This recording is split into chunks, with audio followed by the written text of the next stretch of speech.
things are getting a little tense around Honeywood. I think we need to lay low.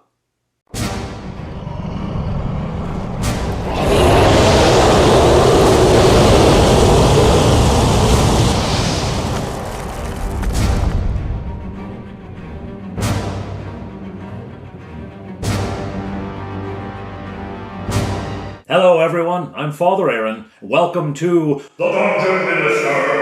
So, our heroes have fought and driven off the werewolves who had infiltrated Honeywood in the adventurer's absence.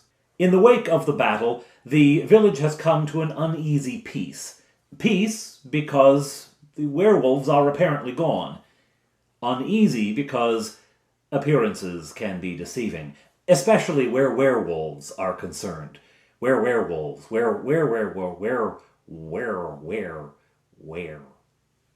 Okay. So, things are on edge. Nobody is entirely sure if the werewolves are indeed gone. They never arrived at an accurate count of how many had come into the village, how many of those ruffians who had joined the group were werewolves, how many of them have left, how many of them might be lurking around somewhere hidden, but, more importantly, how many villagers were infected, knowingly or unknowingly. How many did not reveal themselves then at the battle and are now hidden in the populace? How many were infected without knowing it?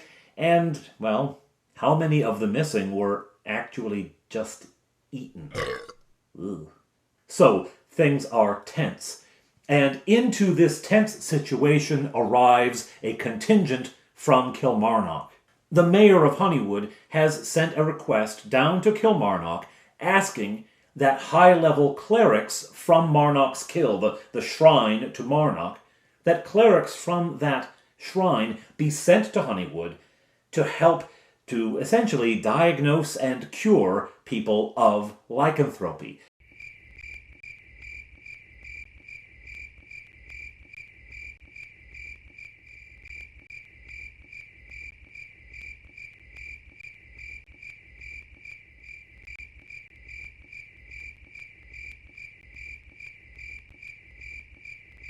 I have received a communication from Lord Cormac, the Count of Kilmarnock, as you know. He sent it with the clerics. When they arrived, I was given a sealed scroll for my eyes only. I now divulge its contents to you. The Count wishes you to undertake a task for him. As you know, the Lizardmen have been raiding the villages and towns around Kilmarnock. They even went into the city at one point, which you know better than most. They have recently pushed further south. As the cold weather comes further and further, they have gone south. The Count's armies pursue them, while the Lizardmen are occupied in the south. The Count wishes you to find their lair in the marshlands, to report its location, and to do whatever you can to weaken their position there. As you know, we operate regular boats between here and Kilmarnock on the river. Our pilots report that almost all of the attacks from the Lizardmen originate on the large island between the two branches of the river. It is strongly suspected that the lair is somewhere on that large island. I can give you the use of a boat for 1 week and a pilot and 3 crewmen to help you down. They will establish a camp in a place that they deem safe and will ferry you to the island as necessary. The players talk it over, but only briefly because, well, there's some metagaming happening here. Clearly, this is the adventure Papa has planned, so let's go. And so, 2 days later, early in the morning, they report to the dock to meet the pilot and the crew and to start off. The journey itself is uneventful. They sail down the river. When they come to the opening of the valley, where the water tumbles down in great rapids into the valley, they disembark, and they guide the boat from the shoreline down using ropes, down the rapids, and then get back in after the danger is past and sail into the marshes. Now, the characters ask the pilot, where do you normally find the Lizardmen? Where are you most cautious? Where do most of the attacks happen? And the pilot answers, well, now I could show you where the attacks happen, but I could show you something else as well. There's a reason we always use the eastern spur of this river. There's a reason we never sail to the west. That side's actually better sailing.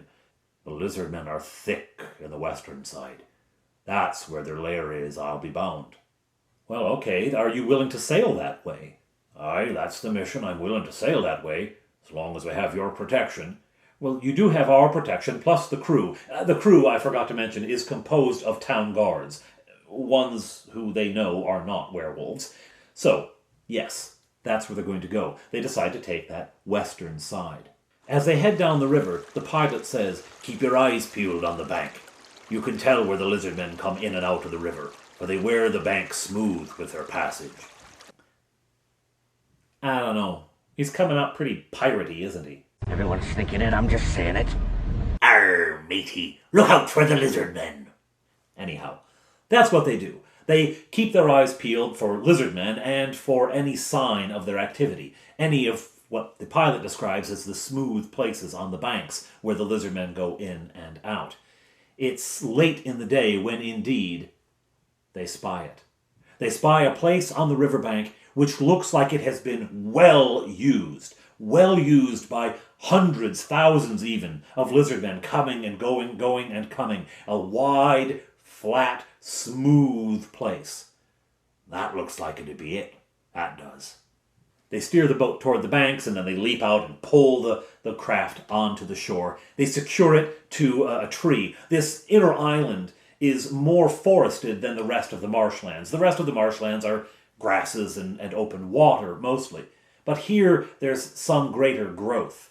Trees grow here, not tall. Sumacs, mostly, twisted and gnarled, all bent out of shape, twisted by some force either of weather or evil on this island. There's life here, more life than other places, and the valley does shelter it a little bit from the hardest of the weather. But it's cold, a frozen swampland.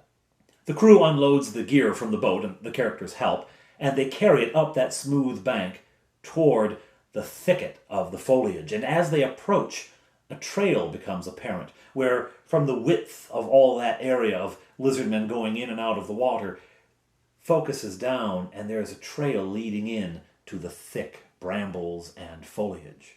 Now, what I've done here is essentially create an outdoor dungeon, right? Using the thicket and the foliage as the walls. Areas that, if the characters really want to, yes, they can cut through, but it's going to be hard, and there's no evidence of lizardmen going that way because clearly the lizardmen have made paths, right? And so the thicket and the foliage is the walls, and the lizardmen paths are the passages, and clearings become the rooms. The whole thing, however, is formed by my childhood. In my hometown, there was what they called the Green Belt, which makes it sound like they were preserving nature or something, but it was really just a floodplain that you couldn't build on because your house would flood. So it was kind of useless land in the middle of the town, but it was filled. It was filled with paths. Some of it was open grassland, some of it was woodsy, a lot of sumac grew there, and the whole thing was just riddled with paths. Paths made by kids on dirt bikes, by dog walkers, and some of them were, little paths, almost cave-like as they dove through the woods. Others were big, broad things that everyone knew about. Some were secret. It was really a great place to play as a kid. So that's what's behind this environment. The characters and crew follow the path. Now, they don't go very far, a few dozen yards maybe, when they see ahead of them that the trees, the sumac to either side of the path, have actually been woven together above the path, making a kind of arch or tunnel into the interior of the island. They look at it and realize there's an intelligence at work. It was obviously not accidental. It was done on purpose. This seems to be the entrance. You are entering the lizard kingdom. A quick conference is held. Where will we establish our camp? Now, the foliage outside of this arch is thinner. It's not as dense. It's not as thick packed. And so they find a place a little ways from the path, partly screened by some vegetation, where they can make camp. Because it's late enough in the day, the adventurers don't want to start off. The sun isn't setting yet, but it's getting close, and they don't want to start then. So they have their first night in the camp. It's tense, because they hear sounds all around them. Even though the swamp is frozen, there's still a lot of life here. So they're hearing sounds all night. I roll a couple of times, no wandering monsters, but they do hear things around them. They're not certain what they might be.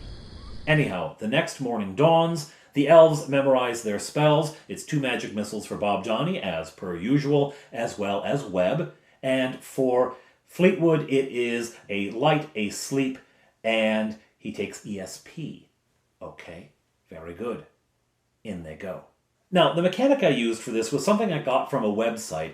It was when I was looking for ways to handle a maze in a role-playing game, because I thought it could really get boring.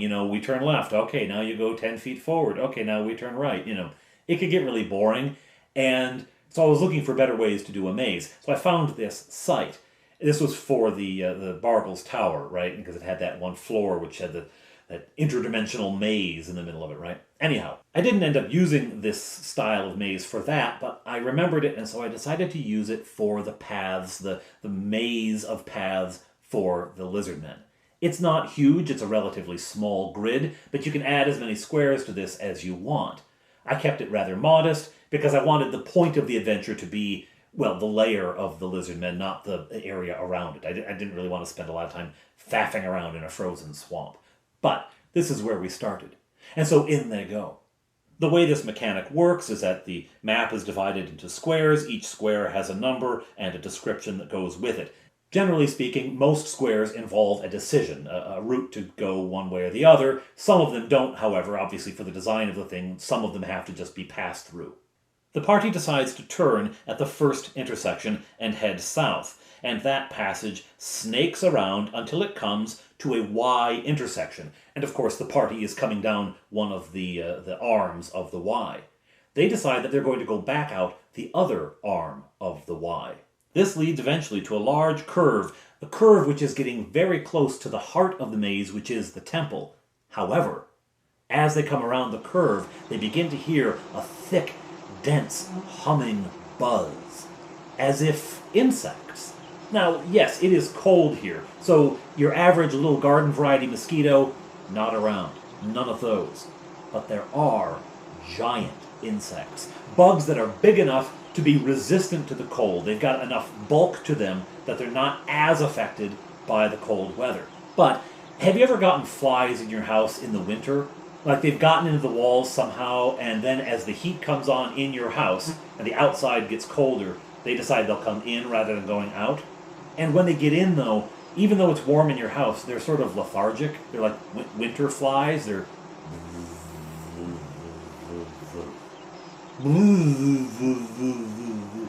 they're kind of dopey. Well, that's what these bugs are like. They are tough enough to still be alive in the cold, but they're lethargic. Anyhow, they come around this bend, and the buzzing gets louder and louder, and then they see the air is just full of these bugs. Big things going back and forth from one side to the other on, whatever business bugs have. But it's just thick with them. Hundreds, thousands of these things. It's an insect swarm. It's straight out of the BECMI monster guide. I think it might be the expert level, because that's when you go outside more. Anyhow, my boys know enough about games by this point to know that an insect swarm is bad news. They never have treasure, right, because they're bugs. And they're hard to hit. And you kind of just have to endure them and get through them. And they say, you know what? We'll go a different way. If we have to go this way later, we will, but no thank you. So they turn around and head back. They go back to the Y intersection and further south.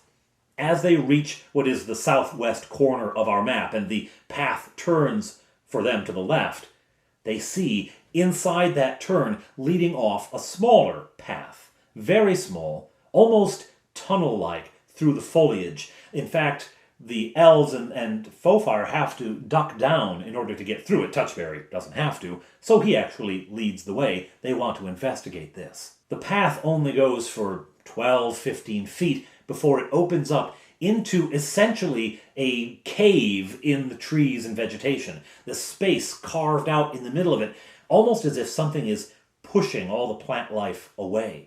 The ground here is littered with bones. Many of the skulls have the elongated shape of a lizard man. This is a place of death. And indeed, standing across the clearing and approaching them now is a ghoul. Ghouls are so gross. They're just disgusting. I love the image that was in the basic book, in that play yourself, that solo adventure at the beginning of the basic book. I love that picture. They're just disgusting. Anyhow, there's a ghoul. Now, here's an instance of my boys knowing more about the game than I know, or at least that I remembered. And that is, elves are immune to the ghoul's paralysis.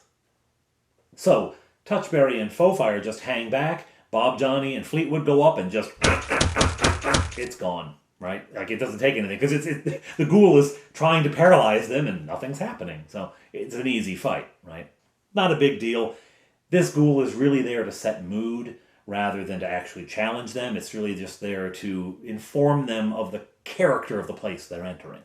Anyhow, they do find a little bit of treasure. It's not a lot. It's a few coins, a few gems dropped here by whatever lizardmen stumbled upon this thing way back when and were, paralyzed and then eaten. I guess that's what ghouls do. Do ghouls eat? They must. I mean, they're not ordering out, are they? Whatever. They go back to the main path and continue along. Here they come to an intersection, and they figure that the intersection leading to the left heads back up to the bugs. They don't want to go that way, so they go forward. This eventually curves around again to the north, and they're on their way up along the other side of the maze. There's an intersection approaching, and they're about to make a decision which way to go, when out of the one branch steps a lizard man.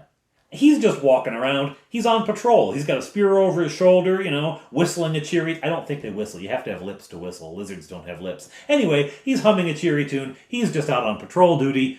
Then he spots them, snarls, spear down, roll for initiative. I do initiative individually, unless I've got really two big groups fighting each other, then I'll do group initiative. But, when it's smaller groups, when it's smaller numbers, I just roll an individual initiative. I find that's more realistic anyway. This person's going to be quicker off the draw than the other person in their party, and the opponent's going to be somewhere in between those. It makes it a bit more chaotic and messy. So anyway, Bob Johnny wins the initiative, shoots a magic missile. First thing he does, magic missile, auto damage, of course. I think he takes like 5 hit points. It doesn't kill him by any stretch. He's stronger than that. Spear down, the lizard man is next. However, the dice aren't with him. He rolls something ridiculous, like a 3, totally missing. Just wild stab with his spear. Things aren't much better for our heroes, though. Touchberry goes to hit and misses, like with a 7 or something, and Fleetwood misses as well. Then, Fofire, with her sword. I mean, she misses wildly with her bow all the time, but she's using her sword this time, which is normally pretty good for her. She takes a swing and rolls a 1. Here's another homebrew rule. It's a common one, really. If you roll a 20, a nat 20, critical hit, it does extra damage, and you get to describe, the player who rolls it gets to describe what the strike looks like. You get to describe the heroic hit, right? On the other hand, a nat 1, and I roll for what will happen, what result will occur when you do so poorly in your attack. In this case, Fofire overswings, and her sword gets stuck into a tree on the edge of the path. She swings wild, the lizard man easily dodges, and her sword becomes embedded in the wood of the tree. Now, she has to spend a round trying to get it out. Bob Johnny makes another attack, missing wildly as well. The dice have just decided, nope, taking a vacation. Then it's the lizard man's turn. He sees that thief is unarmed, essentially, trying to pull her sword out of the tree, and he attacks. He rushes with his spear. He rolls a 1. So, what's he going to do? Here, I don't roll. I decide what happens. I decide that instead of the lizard man doing badly, which the nat 1 would indicate, instead, Fofire does well. The lizard man lowers his spear. He sees that this thief is helplessly caught. He comes charging with his spear, and Fofire, still holding her sword as a pivot point, runs up the side of all that thick foliage, all the dense bushes and trees are there. She finds footholds and runs over it and does a windmill pattern as he runs right underneath. I thought that was kind of cool. He crashes into the foliage, because of course he thought he was going to hit Fofire. He crashes into the foliage, and while he's there, Touchberry's turn, right in. He's a goner. Whew. That was harder than it should have been. Pretty cool, too. Does he have any treasure? They search the body. Now, in my world, lizardmen don't wear much in the way of clothing because they don't generate their own heat. Clothing is designed to keep you warm by keeping your body heat in. Lizards don't generate body heat, right? So they have to seek heat from another source. Here, when it's so cold, they've been seeking it in the sun, and they go from sun patch to sun patch where they can, and then they dive back underground as quickly as possible. That's why they're not meeting a lot of lizardmen out here in the open. There are a few around, they send someone out to patrol, but the patrol is quick, and then he's right back in. So, he's not wearing a lot of clothing for protection or for warmth.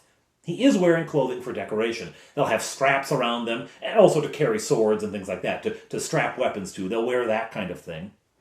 Bits of armor, they'll have that strapped on, and jewelry. They like to decorate themselves. So this guy has a very fancy bracelet on, and he has a small pouch on one of those straps. He has a small pouch with a handful of coins in it. Okay, great. They take that, they roll the body into the foliage, and carry on. They decide to take the path that the lizardmen had stepped out of. It curves around, heading north. They're starting to get the layout of the place. They kind of think, all right, we know the boundaries. There's a bit in the middle we're not sure on, but we kind of get the boundaries. That is helped because as they go through that curve, they can hear through the foliage off to their left, they can hear the sound of a deep, thrumming, buzzing sound. That insect swarm is somewhere over there. Its nest is in the foliage between the two paths, so they're getting close. They hurry past that, they don't want to attract any attention, and get back to the main path. It's somewhere around the middle of the day, so they decide, let's go back to the camp and see if we just, get some lunch, go back to the camp and eat, see how the crew are doing. They're heading down that main path, and they're approaching that section of woven tunnel, which peters out on the inside. I mean, it's woven for a while and then goes back to just natural. They're approaching that tunnel when out of its dark recesses runs a lizard man. He's got a sword in his hand and panic in his eyes, and he stops, and he sees the adventurers, snarls, and leaps to attack. This fight is short. The dice are on the side of the players this time, and they finish him off pretty easily. He, too, has a pouch with a few coins in it, nothing huge. He's wearing a necklace of moderate value, nothing to write home about. But in a pouch on his other side, he has a small metal vial. Ah, a potion. It's a metal vial, so they can't tell what color the potion is, but they unscrew the cap, take a sniff, a little taste. Potion of healing. Excellent. They save that for later. There were a couple of injuries in this fight, but nothing serious. They don't need a potion yet. They'll save it in case things get serious. Out they go to check on the crew. There they find that the crew has just finished fighting off an attack from two lizardmen. One lays dead, the other ran off. Now, lizardmen don't run to save their skin. Their morale is 12. You can roll all you want, they keep fighting. This one, however, was not going to save his skin, he was going to get reinforcements. He was going to find that other lizardman who was on patrol somewhere and bring him. The best laid plans of mice and lizardmen gang aft agly. Oh well. They calm the crew down, because they're very much on edge at this point, and they dispose of the bodies, both the one that is here, and they go back into the paths, and they drag that one out to dispose of it. They don't want any evidence that there's been any attacks. It would be better if the lizardmen that were on patrol just kind of vanished, right? So again, they hide the bodies so that no one can find them, no one knows there's someone there. Right. Having calmed the crew back down, they eat their noon meal and make preparations to go back in. Heading back into the paths, they realize the only path they haven't explored is the one between the insects and that intersection to the south. They're not sure what is in there, because of course, as I've been describing this, they've been making their own map, which looks like this, and they don't know precisely what the dimensions are. They realize that all the action is happening in that area, and they're hoping that if they approach from the south, that whatever they're looking for will be before the insects. They reason that if the bugs were blocking access to it, the lizardmen wouldn't be able to have gotten out, right? They would have to have dealt with the bugs at some point themselves. Sound reasoning. So they head to that southern path, and they take the intersection which heads north. The sound of the buzzing grows louder as they proceed, and they begin to fear that they're going to have to deal with the bugs one way or another when they find a path branching off to their left. And ahead they can see the air filled with the insects. Great, we can avoid that. We know where that goes, and unless there's something in the middle of the swarm somewhere that we don't know, unless that passage is longer than we know about, then probably there's no reason to go that way. They head to the left. They haven't gone very far in, maybe 10-15 meters, when they are rewarded, because here again the sumacs on either side have been woven together into an archway. Clearly this is another significant stage moving in toward the lair. They emerge from this tunnel to see the ruins of an ancient temple.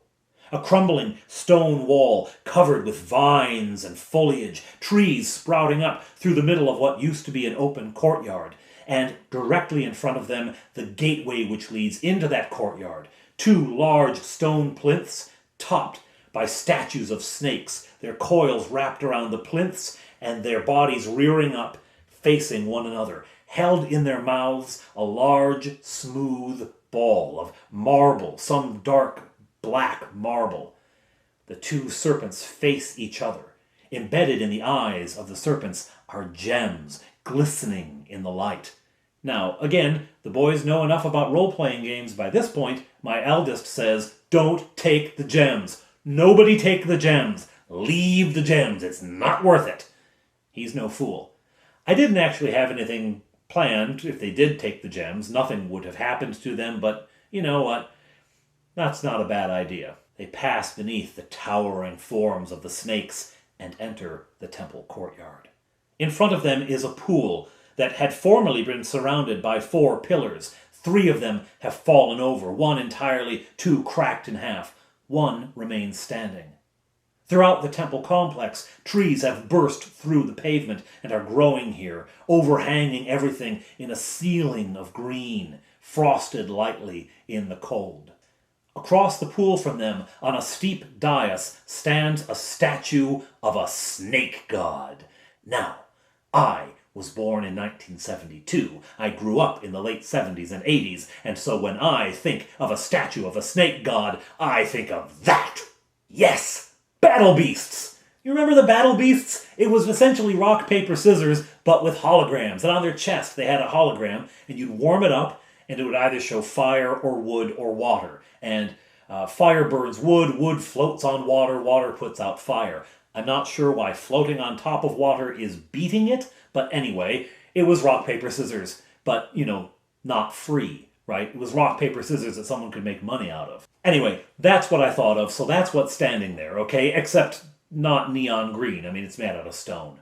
Again, in its eyes, gems. Again, my eldest, don't touch them, don't touch them. Again, I had no plan if they did, but again, not a bad position to take. They bypass the statue and head for the far end of the complex, where stairs lead up to a cliff face which rises out of the foliage, a white stone cliff topped by more overhanging vegetation, and in which is cut a door. That's it. That's the lair of the Lizardmen. Let's go. They're ascending the steps about halfway up when, bang! They are attacked by a flock of Stirges. Oh, Stirges are disgusting. I never used the things when I was gaming back in the day because I found them so unsettling. The whole stab their beak at you and suck your blood kind of thing. And I'm from Wisconsin. I mean, we've got mosquitoes the size of sanitation trucks. But anyhow, they really unsettled me when I was a kid. I never used them. But here they are. I've gotten over that. And they are attacked. These Stirges nest in that kind of cliff face, that rocky face. And when anyone comes along who isn't a lizardman, whose blood they just don't care for, they launch an attack. This battle was tough. Which is weird. I mean, Stirges have hardly any hit points. You hit them and they just explode in a blood blossom.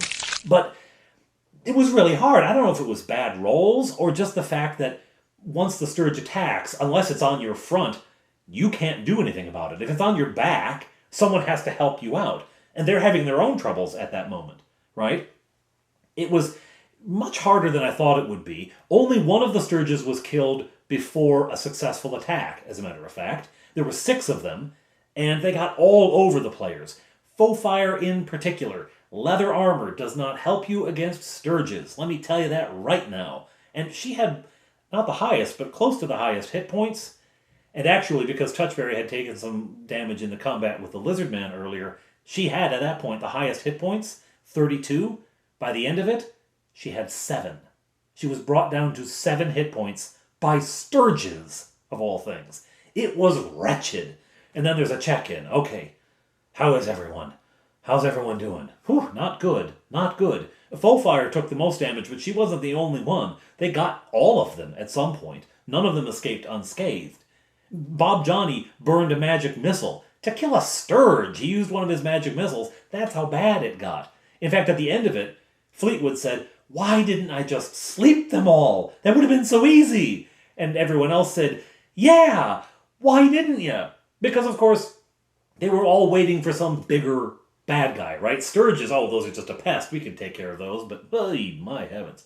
Anyway, they're all hurting pretty bad. And although it's not that late in the day, it didn't take them that long to get here and to explore this area and to fight the Stirges, they say, we're not going in there now. We're heading back to camp. We're having a sleep before we tackle this thing. Because if the rest of this dungeon is anything as bad as these Stirges, this is going to be difficult. It's not as bad as the Stirges. It's worse.